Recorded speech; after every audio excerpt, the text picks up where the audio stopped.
Hello family, वापस आ चुके हैं हम लोग सुप्रीम स्वॉर्ड एम्परर के एक और न्यू एपिसोड के साथ। तो अगर आप लोग को वीडियो अच्छा लगता है वीडियो को लाइक कर देना।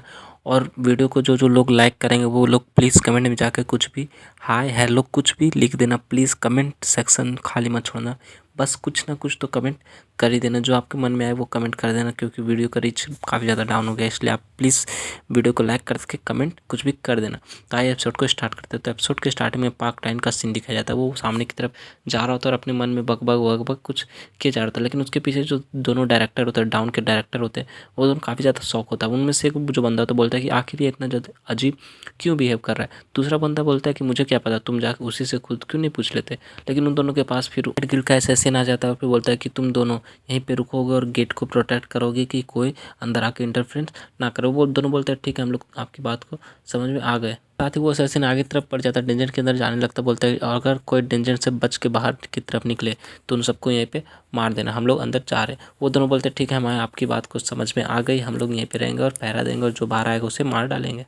फिर वो असैसिन जो होता है वो पार्क टाइन के पास आ जाता है, बोलता है गिल्ड लीडर। वो गिल्ड लीडर जो पार्क टाइन है वो से पूछता है कि चार सिन्यून के बारे में क्या न्यूज है, उस मतलब वहाँ पे कैसा चल रहा है। पार्क टाइन बोलता है क्या जेजू आइलैंड में सारी चीज़ें जैसे हमने प्लान किया था उस हिसाब से चल रहा है। बोलता है हाँ, आपको ज़्यादा चिंता करने की ज़रूरत नहीं है। गावलिन तो अभी तक अपना मूव भी स्टार्ट कर दिया होगा, अपना प्लान को एक्टिवेट भी कर दिया होगा, और आप तो जानते हो कि उसके ट्रैप से निकलना मुश्किल ही नहीं नामुमकिन भी है। असैसिन जो होता है वो बताता है कि जैसे हम मुझे अभी एक रिपोर्ट मिला थोड़ी देर पहले, उस हिसाब से अगर हम लोग बात करें तो जो चीज़ें वहाँ पे जिस तरह से हमने प्लान की थी उससे भी काफ़ी जल्दी फास्ट हो रहा है। इसलिए मुझे इस हिसाब से अभी के समय ऐसा लग रहा है कि जो चास इंडियन उसका तो काम भी तमाम हो गया होगा। पार्क टाइन बोलता है ठीक है, मुझे तुम्हारी बात पे विश्वास है, चलो इन सबको मैं तुम पे छोड़ देता हूँ। फिर वहाँ से आगे निकल जाता है। वो असैसिन जो होता है पीछे रह जाता है और अपने गिल्ड मेंबर के सामने आ जाता है, बोलता है कि हम लोग जैसे उस डेंजर के अंदर चले जाएंगे तो तुम लोग को सबसे पहली बात ये याद रखना है कि मिस ली को मैं मारूंगा, उसकी मौत मेरे हाथों से लिखी है, जैसा कि गिल्ड लीडर ने मुझसे प्रॉमिस किया था। उसकी ये बात सुन के पार्क टाइन भी काफ़ी ज़्यादा हैरान होता है, लेकिन फिर वो बोलता है चलो ठीक है, प्रॉमिस तो प्रॉमिस होता है, तुम ही उसे मारना, तुम जैसे तुम्हारी जो मर्जी वो करना और उसे जाके मार देना। इसकी ये बात सुन के वो असैसिन काफ़ी ज़्यादा खुश होता है, बोलता है कि चलो ठीक है। पार्क टाइन मनी मन सोच रहा होता है अगर तुम जैसा बंदा भी उसे मार दे तो फिर वो मुरीम के लायक थी ही नहीं कभी, वो तो ऐसे बकवास एक लड़की थी। फिर वो बोलता है कि चलो ठीक है, हाँ हम लोग को अब अपना काम स्टार्ट करना चाहिए, अपना प्लान जो है उसे स्टार्ट करना चाहिए, हमें टेंजेंट के अंदर जाना चाहिए।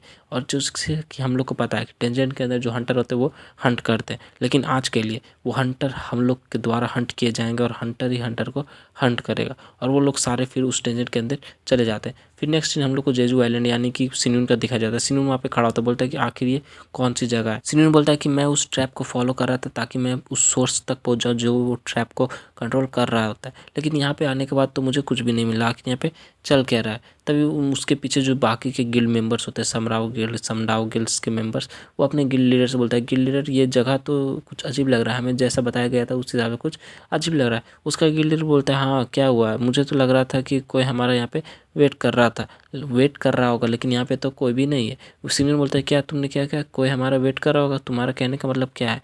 वो दोनों काफ़ी ज़्यादा घबरा जाते, बोलते हैं नहीं हम लोग ऐसा कुछ नहीं कर रहे थे। सीनियर बोलता है कि चलो चुपचाप तुम मुझे सच सच बता दो कि आखिर तुम लोग का प्लान क्या है और तुम लोग ने मुझे यहाँ पे क्यों बुलाया। बोलता है कि नहीं मुझे नहीं पता कि तुम किस बारे में बात कर रहे हो, मुझे इन सब के बारे में कुछ भी नहीं पता। लेकिन सिनून काफ़ी गुस्से में होता है और उसका मुंह अपने हाथ से उसका मुंह को पकड़ लेता है। बोलता है सिनून उससे कहता है कि मैं यहाँ पे तुम लोग के पीछे पीछे इसलिए आया ताकि मैं देखना चाहता था कि आखिर तुम लोगों ने मेरे लिए क्या प्लान करके रखा है, लेकिन अब मुझसे और ज़्यादा बर्दाश्त नहीं होता, चलो जल्दी से बता दो कि तुम लोगों ने क्या प्लान किया। क्या तुम्हें ऐसा लगता है कि मैंने ये सब नोटिस नहीं किया कि यहाँ पे जो चीज़ें वो काफ़ी अजीब है, वो भी शुरू से स्टार्टिंग से काफ़ी ज़्यादा अजीब चल रही है। साथ ही सिन्यून अपनी एनर्जी को रिलीज करना स्टार्ट कर देता है, बोलता है कि अगर तुम यहाँ से इस केप से इस डेंजर से जिंदा निकलना चाहते हो तो साफ साफ बता दो कि तुम्हारा प्लान क्या है, तो शायद मैं तुम्हें जिंदा छोड़ दूंगा। और वो साथ ही अपनी एनर्जी को रिलीज़ किया जा रहा होता है। तभी उसके पीछे जो उसका गिल्ड मेंबर हो तो बोलता है ये बात कुछ ऐसी है कि वो कुछ बताने वाला था। तभी सिन्यू जो होता है वो सामने की तरफ देखता है, बोलता है क्या आखिर वो क्या बात है। लेकिन तभी हम लोग को टेंशन उसी केप के अंदर कहीं और का सीन दिखाया जाता है। एक बंदा होता है वो बोलता है कि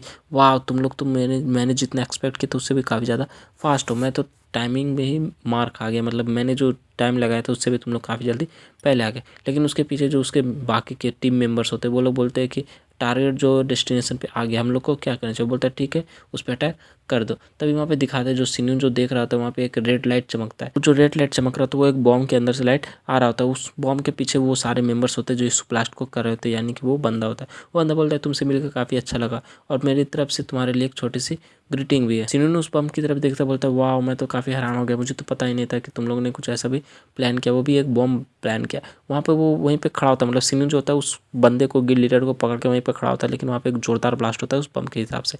और शायद ही हमें उस सेट डेंजन का सीन दिखाते हैं जहाँ पे मिस ली ये सब फंसी होती है। मिस ली काफ़ी ज़्यादा शॉक हो जाती है, वो पीछे की तरफ देखती है, बोलती है कि मेरा इतना अजीब, मतलब मुझे अच्छा फील नहीं हो रहा, मुझे ऐसा क्यों लग रहा है कि मेरा जो दोस्त है, कोई अच्छा सा प्यारा सा दोस्त, वो कहीं पे मुसीबत में है या फिर उसके ऊपर कुछ बहुत बड़ी मुसीबत आ गई है। क्या मैं कुछ ज़्यादा ही सोच रही, मुझे इतना ज़्यादा नहीं सोचना चाहिए, मुझे तुम पता नहीं मैं क्या कर रही हूँ, मैं मेरा दिमाग ज़्यादा ही बहुत ज़्यादा ही डिस्ट्रैक्ट हो रहा है, मुझे अपने आप को संभालना होगा। फिर मिसली सामने की तरफ देखती है, बोलती है चलो ठीक है, यहाँ पे एक मॉन्स्टर है वो 400 मीटर दूर है ईस्ट की तरफ, दूसरा मॉन्स्टर फिर से 400 मीटर दूर है वेस्ट की तरफ, और एक और मॉन्स्टर है वो 400 मीटर है साउथ की तरफ। अगर मैं इन सबको, क्या हम लोग मिल के भी इन सबको एक दिन में मार पाएंगे, ये तो काफ़ी ज़्यादा मुश्किल होने वाला है। लेकिन तभी मिसली को काफ़ी कुछ अजीब फील होता है, वो पीछे की तरफ फिर से हैरानी की तरफ देखती है। वो पीछे देखती है तो वहाँ पे एक बॉम्ब ब्लास्ट होता है। वो बोलती है ये तो एक्सप्लोजन है, आखिर वहाँ पे तो हमारे पार्टी मेंबर्स थे, गिल्ड मेंबर्स थे, वो रेस्ट कर रहे थे, तो अचानक से यहाँ पे इतना बड़ा ब्लास्ट कैसे हो गया? क्या यहाँ पे कुछ ऐसा हो सकता है जो मैंने सोचा भी नहीं, मैंने अंदाज़ा भी नहीं लगाया? वहाँ पे अटैक के पास दिखाया जाता है जो इन लोग का गिल्ड मेंबर होता है, डाउन गिल्ड का जो गिल्ड लीडर होता है, वो चिल्लाते हुए सारे जो भी उन पे अटैक किए हुए करने के लिए ट्विलाइट गिल्ड के मेंबर्स आए होते हैं उन सब से फाइट कर रहा था। वो बहुत सारे स्लाइसेस लगाता है, उन सब के डॉच करता है, उन लोगों पे अटैक कर रहा। तभी दिखाते हैं वो जो असैसिन टाइप हंटर होता है वो फिर से गिल्ड लीडर के ऊपर अटैक करने के लिए आगे बढ़ जाता है और गिल्ड लीडर के ऊपर स्लैश लगाते हुए आगे निकलने की कोशिश करता है, लेकिन गिल्ड लीडर उसके अटैक्स को डॉच कर लेता है और अपने बड़े से स्वॉर्ड को, तलवार को निकाल के एक जोरदार स्लाइस लगाने के लिए तैयार हो जाता है। फिर वो जोरदार स्लाइस लगाता है उस हंटर की तरफ, लेकिन वो हंटर भी पीछे की तरफ झुकते हुए उस स्लैश को डॉच कर लेता है। लेकिन इस वजह से जो बाकी के मेंबर थे ट्विलाइट गिल्ड के, वो काफ़ी ज़्यादा स्ट्रॉन्ग थे, इस वजह से गिल्ड लीडर जो होता है वो वहाँ पे ज़मीन पे बैठ जाता है, क्योंकि वो काफ़ी ज़्यादा थक जाता है। वो बोलता है कि ये तो काफ़ी ख़राब सिचुएशन है, इस असैसिन टाइप हंटर से तो डील करना ही भी काफ़ी ज़्यादा मुश्किल हो रहा था, लेकिन यहाँ पे चाव नाइट भी आ गया है और वो फायर किंग भी आ चुका है, यहाँ पे तो काफ़ी ज़्यादा मुश्किलें होने वाली है। लेकिन इन सब से मुझे ज़्यादा फ़र्क नहीं पड़ता, लेकिन यहाँ पे जो असली मुसीबत है वो वहाँ पे ऊपर बैठा हुआ है, वो पाक टाहून। आखिर हम लोग इतने सारे मॉन्स्टर से कैसे फाइट करेंगे? इन लोग को तो हंटर बोलना भी बेकार है, ये लोग तो सारे के सारे मॉन्स्टर है। वो काफ़ी ज़्यादा परेशान होता है, लेकिन वो फिर भी हार नहीं मानता और वो अपनी तलवार को फिर से रेडी करता है। और इसी के साथ हमारा ये एपिसोड जो होता है, ये एपिसोड को यहीं पे ख़त्म करते हैं। तो नेक्स्ट एपिसोड में हम लोग देखेंगे कि फाइट होता है तो ट्विलाइट गिल्ड जीतेगा या फिर डाउन गिल्ड जीतेगा। तो याद से वीडियो को लाइक कर देना और कुछ भी प्यारा से एक कमेंट कर देना, क्योंकि आप लोग कमेंट करोगे तो मुझे काफ़ी ज़्यादा मोटिवेशन मिलेगी। तो मिलते हैं नेक्स्ट वीडियो के साथ, तब तक के लिए bye bye, stay happy, spread love.